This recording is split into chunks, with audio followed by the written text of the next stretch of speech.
Alrighty all, welcome back to the channel. We're back on the internet together again today. We've got a video from a creator called Sam Ford. 10 rules you'll break in Australia without knowing. Let's jump in and see, is he on the money? These unwritten rules that everyone should know about. And to see the original without my commentary and stopping and all of that, you can find a link in the video description. Alright, let's go. Over 100 meters away.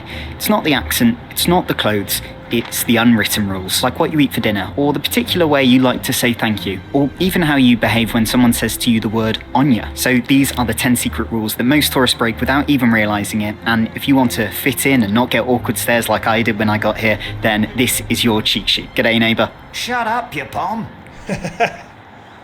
Of course, these aren't actual laws. If you break them, you're not going to get sent to jail, but they're just things that are either frowned upon or a bit awkward. So in this video, we're going to learn a few things, we're going to laugh at a few things, and let's get into number one, which is swearing for no reason. It has been a stereotype for decades now that Aussies, they will just throw out the most extreme profanity because that's what they do. That's the culture. You know, I've even mentioned in a previous video, don't be shocked when you hear swearing from Australians, and lots of Aussies were gracious enough to reply to that video, and they say, yes, some of us like to swear, but not all of us. I know this sounds like common sense, but let's be honest, if you're not from Australia, you do grow up with a Hollywood version of Australia, like the movie. I reckon, if I was to be honest, most people I come across would swear quite a bit, but you know, in their social setting. Nothing's off limit. You got a few Aussie blokes hanging out, punching mannies, smashing back long necks. Anything goes. Anything is going to be said.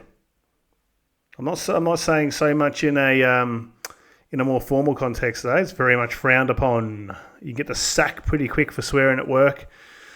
Really depending on where you work, but especially in 2025, that's going to be a sackable offence. So,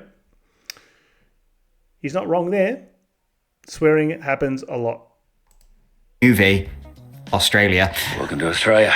And you think, oh, that's how the country is in the 21st century. And it's just not. So read the room. It's contextual and it's strategic. You don't just walk into a new group of people and start throwing around the F-bomb and thinking everyone's going to be like, oh, you're our mate now, come here, come here. So whatever you do, read the room. Don't think that because you watch that Hollywood movie about Australia where everyone's dropping the C-bomb that it's cool to do. It might not be, and it might really, really embarrass you, even if you're a tourist for a couple of... I think you got to watch it with the C-bomb.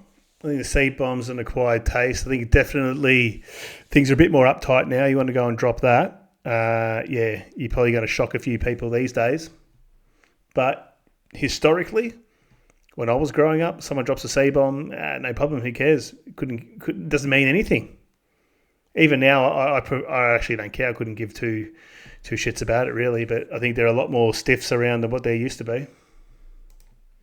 Weeks. Coming away from it, having made a few Aussie mates, is awesome, and Australians are very open to communicating and becoming friends with you, but they're less likely to if you're trying too hard at being someone that you're not. And while we're here, give the video a like, or I'll tell every Aussie I know that Foster's is your favourite beer. I'm joking, I won't really. Or will I? Number two is always thank bus drivers and service staff. Of course, this doesn't just go for buses. In Australia, just like where I grew up in the UK, Cheltenham, Gloucestershire, you thank the bus driver. It's very rude not to. It's also good that when you get onto the bus, if you're getting on from the front, you tap your card, say hello to the bus driver. If you get onto a very quiet bus and you feel like there's lots of eyes on you, especially because you're in a new country, and I get it, it's a bit scary. You feel like you've got the spotlight on you and all the local Aussies are looking at you and thinking, oh, that's a tourist, that's a tourist. Well, just like the spotlight effect talks about, this isn't really happening. It's generally in your head. And saying hello and saying thank you to the bus driver for their service is a really good thing to do. And honestly, I find that's something that's old people do. Thanks, bus driver. You know, they're walking out with their walking frame. Or little kids. But I wouldn't say generally, you know, you don't have the Eshays. You don't have the Apex gang getting on the bus and saying, thanks to the bus driver and thank you for dropping me off and getting me safely there. Thanks for getting me to Noble Park or wherever it is. They're not doing that. Honestly, if you want to fit in here, Aussies will think you're a bit of a legend. I think it's not so much bus drivers. It's just been genuinely good to people. I think for the most part in our culture here, people have time for everybody regardless of what their job is. So there isn't a caste system. People are overly, you get some flogs out there, but most people aren't snobby about it, and there's genuine respect for people regardless of what you do for a work. I said generally. If you do that. This isn't to say though that if you take the seat near the bus driver that they want to chat to you while they're working. No, keep some boundaries there. And the same goes for any of the passengers on the bus. They might not want to chat to you as well. And when you tap your card to leave the bus, definitely say thank you. It's really important to do. This isn't something that you just do on the bus here. You'll definitely do it on any domestic flights that you take in Australia. If you go to cities where there's ferries as public transport, like Sydney or my home, which is Brisbane, then definitely thank the ferry staff, especially as you'll be passing them face to face. It's just awkward if you don't. So remember that, and you'll have a good time here. And just a quick one, apparently 98% of you who watch these videos regularly aren't even subscribed yet. So if you are enjoying That's pretty standard, really. this, hit that subscribe button. Really helps me to keep these videos coming. Let's get back into it. Number 3, don't litter. You might think this is common sense, but it's still really important to say. This is frowned upon hard.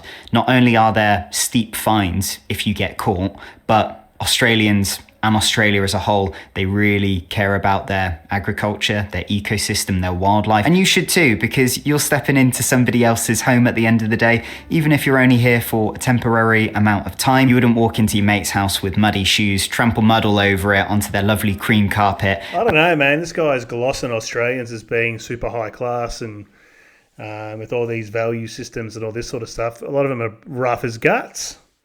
You think Shazza and Bazza care about littering? No, he's punching his long neck down and he's launching it over the back fence. Bang! It's going to hit the tin corrugated iron roof of the next door neighbour. Just launching them. They don't give a shit.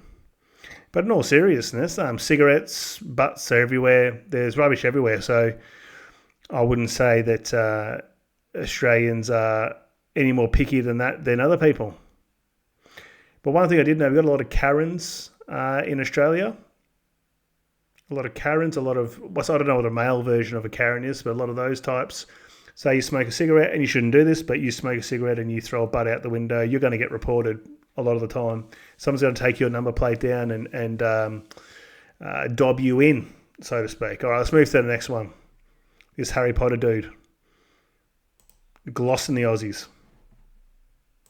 Get it back tenfold. Rule number 4, don't skip the sunnies. What I have learned from a previous commenter on a video is that when they went to their optometrist, they said to them, make sure that you wear sunglasses because otherwise it can cause cataracts, which isn't really something that you want. And the thing about Australia is it's in a part of the world where the UV is very, very high. It's not the same as in the UK where our UV on some days only gets as high as 1 or 2. No, in Australia, it can get up to 13 or more. What I would highly recommend you do in the most convenient way possible in your environment to track the UV while you're in Australia. For example, if you have a smartwatch, I've got an Apple Watch, I have a tiny little complication dial in the corner that has the live UV. Basically, anything above 3 is you need to be more sun safe. I don't know about that. Once again, I mean, this guy is talking in absolutes.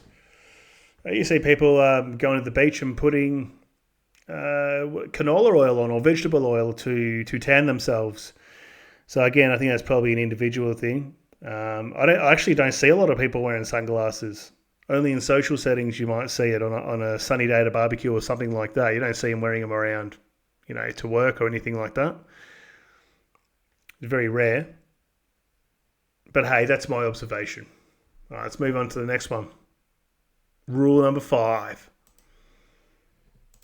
Years to come. Rule number 5, don't touch random plants. Now, I think it's common sense to not go around touching the animals, but also a lot of areas in Australia are protected. So if you go around picking plants up, Aussies aren't going to be very happy with you. I always learn when I was at school doing, camping trips and things like that, the teachers would always tell us the only thing you should be taking from a place you visit is pictures. Also, many plants in Australia that are horrible in the sense of that they could hospitalize you. Visually, gorgeous, visually stunning, but there's plants like the Gimpy plant, and you can find this plant all the way from northern Queensland right down to New South Wales. And basically it's a plant, it kind of looks a little bit like a UK stinging nettle, but with much larger leaves, and it has these tiny silica needles that when you touch them, it injects venom into your skin, and it is so painful. I say that as if I've experienced it. I've never touched that. As soon as I found out about this, I'm like, I'm never touching that in my entire life. Of course, there's many plants out there, like anywhere, that, you know, are completely harmless. But I just wanted to use the Gimpy plant as a specific example of how dangerous the plants can be here. So when in doubt... a lot of plants are very poisonous. So... you need to be really careful. You can come up with some serious rashes if you're rolling around, running amok in the bushes. Whatever you want to end up doing in the bushes, that's up to you. But what's the old stereotype that they say? What do Americans and UK people from the UK say? It's just about everything in Australia has the ability to either seriously injure you or end you.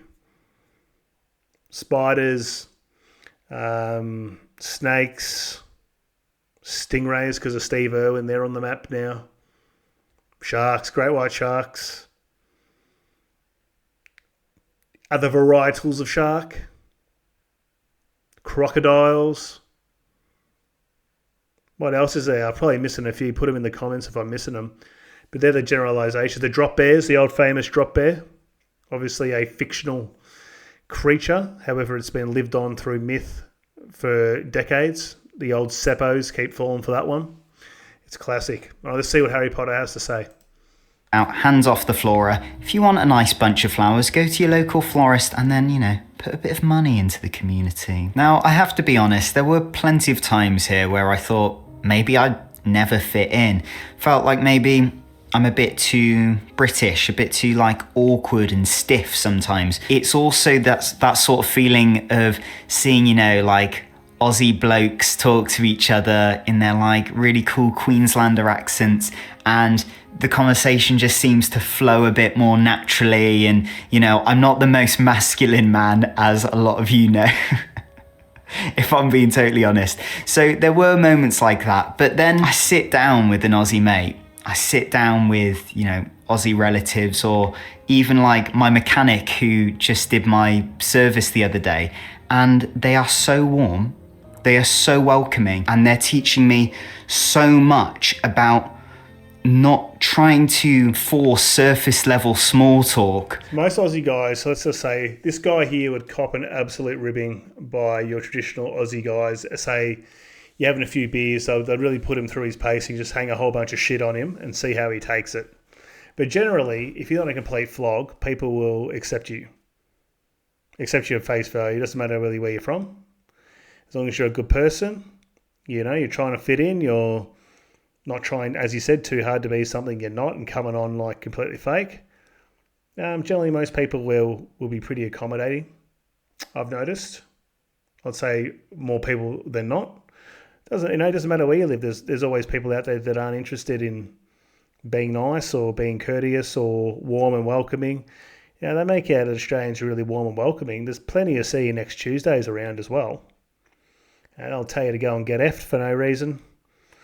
So, I don't know. This guy's glossing it in a big way. All right, let's move on. What does glossing mean? He's talking it up. He's polishing it to sound better than what it is. He must be some sort of travelling channel. I don't know. I just came across him, but I thought it would be interesting about the Aussie rules. Don't talk someone's ear off. That's the next one. Rule number 6. Don't talk... I must have missed this memo because that's what this channel is all about. I rant at you guys and girls every single day of the week, talking absolute shite on here. And you keep coming back for more. Talking someone's ear off can be good if you're good at ranting, good at talking, you're engaging. I mean, if you're just talking shit and being boring, I don't think anybody wants to listen to that. Doesn't matter where you're from in the world. Someone's ear off. Remember when we were talking about having lovely conversations with Aussies? They love to connect with you and to make a new friend, but there is a point where it's okay to sit in silence with your new Aussie mate, and that's okay. Don't fill the space with small talk about the weather. It's boring. That's something British people do, okay? If you're in Australia, you can be an Aussie and you don't need to fill that silence. So read the room. Aussies sometimes value a bit of quiet over constant chatter. Honestly, I don't know about that. Think about this. Think about when it starts raining. What does everyone say? Oh, I better get home. Oh, I left my washing on the clothesline. Oh, it's good for the garden, isn't it? Or it's hot. People go, oh, it's hot outside. Gee, it's really hot. It's cool in here with the air conditioning on, hey? Everyone talks about the weather. That's the small talk. Oh, yeah, it was a hot night last night. I couldn't sleep. Oh, the weekend was cold. It was very rainy. Couldn't go out and do much. Miserable Melbourne winter. The list goes on.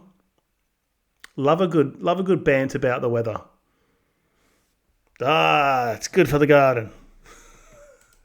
Family occasions in the UK, like our traditional Boxing Day event with my mum's side of the family, if I, had a bit of chat with everyone and then was quiet for most of the day, I'd probably get quite a few family members coming up to me and go, Sam, are you okay? Because in the UK, we sort of present to each other we're doing okay with constant chatter. But in Australia, I'll go to a family event, and if I want to be quite quiet for most of the day, everyone's fine with it. They don't bat an eyelid, really. And that's not because Aussies don't care. No, they do care, but they just understand that not everybody wants to talk all the time.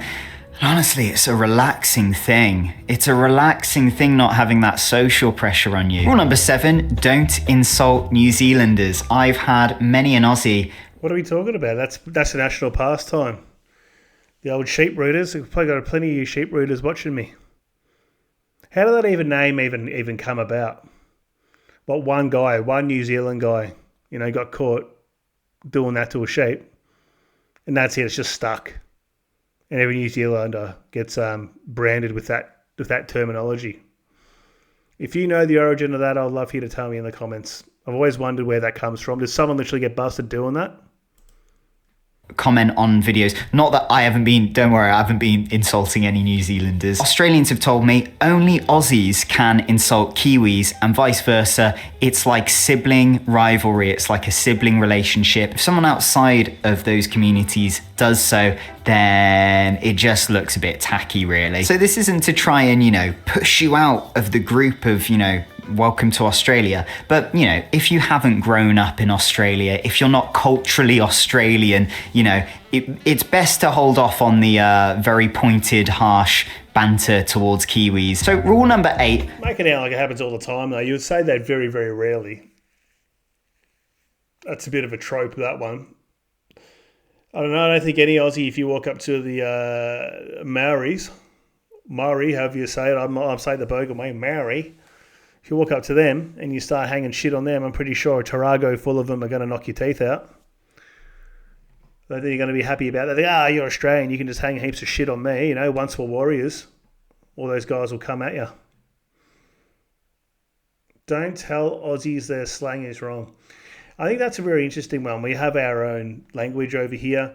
We have our own dialects. People say, what are you talking about? There are that many slangs that even other Aussies don't understand, depending on where you're from. Aussie slang's a beautiful thing. I reckon it's fantastic. It's just another whole language. Don't tell Aussies their slang is wrong. Arvo, servo, devo, botolo, and Aussies, I have to admit, when my Australian wife Maddie was teaching me a few different Aussie slang words, I did find some of them a little bit funny. And look, if you're not Aussie or if you've never been here, you might hear some Aussie slang and you might think it's a little bit silly, but don't criticize them about it. It's part of the culture. Again, it's that same thing. You don't come into someone else's house and then critique all of the art they have on their walls or critique what sort of couch they've got or what TV they've picked. So correcting them, it doesn't land well. Just roll with it. You'll have a much better time here. And remember, you're in their house, so speak their language.